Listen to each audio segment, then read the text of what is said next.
Planes are seen on the tarmac at the airport in Kabul late on August 30, 2021, hours ahead of the U.S. deadline to complete its frenzied withdrawal from Afghanistan.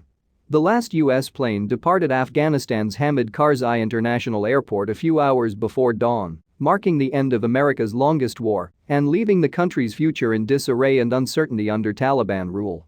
President Biden praised the military for their execution of the dangerous retrograde from Afghanistan as scheduled in a statement released by the White House Monday evening. He also noted ongoing diplomatic efforts to help Americans or Afghan partners who still need to leave Afghanistan, saying he will address the nation on Tuesday about the decision to withdraw by August 31.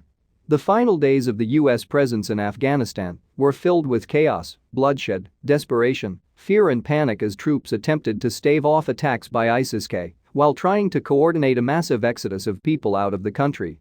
More than 2,400 U.S. troops lost their lives in Afghanistan, including the 13 who were killed in a suicide attack near the Kabul airport last week. And in the end, nearly 2 years of engagement was punctuated with the destruction of munitions and equipment by U.S. troops hours before they flew out of the battle-scarred country. Tens of thousands of Afghans were also killed in the war, and those who survive now face an uncertain future under a repressive Taliban regime, the same regime that provided safe haven to al-Qaeda and that the U.S. set out to topple after 9/11. A Taliban spokesperson congratulated his country on the liberation and independence of Afghanistan from the American occupation.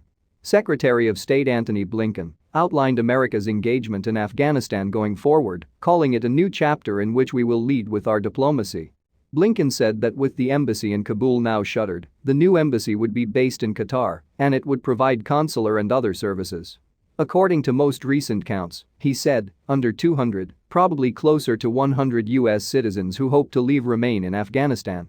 It's unclear how many Afghan people who worked as allies to the U.S. are still trapped by the Taliban. However, Blinken did offer some comfort to them, saying, "Our commitment to them has no deadline." A key component of that plan is holding the Taliban to its pledge to allow all those who want to leave safely and securely, Blinken said. That includes the reopening of Kabul's airport with significant assistance from Qatar and Turkey. Blinken also underscored the tenuous relationship between the U.S. and the Taliban, repeating what many other officials have said about the Taliban's trustworthiness. Every step we take will be based not on what the Taliban government says, but what it does to uphold its commitments. More than 123,000 civilians were flown out by the U.S. and its partners. Frank McKenzie, commander of U.S. Central Command, said more than 123,000 civilians were flown out of the country in a coordinated effort by the U.S. and its allies, calling it a monumental accomplishment.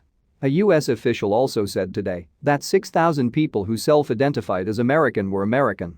The official said the number of Americans left in Afghanistan is below 250. Every single American service member is now out of the country, McKenzie told reporters Thursday, and no evacuees were left at the airport when the last flight took off. McKenzie said in the final hours of America's military presence on the ground, the Taliban were very pragmatic and very businesslike. He said they established a firm perimeter outside the airfield and were helpful to U.S. forces in concluding military operations on the ground. Despite the end of military presence, McKenzie echoed other administration officials who have emphasized in recent days that diplomatic efforts to get more Americans and American allies out of Afghanistan will continue.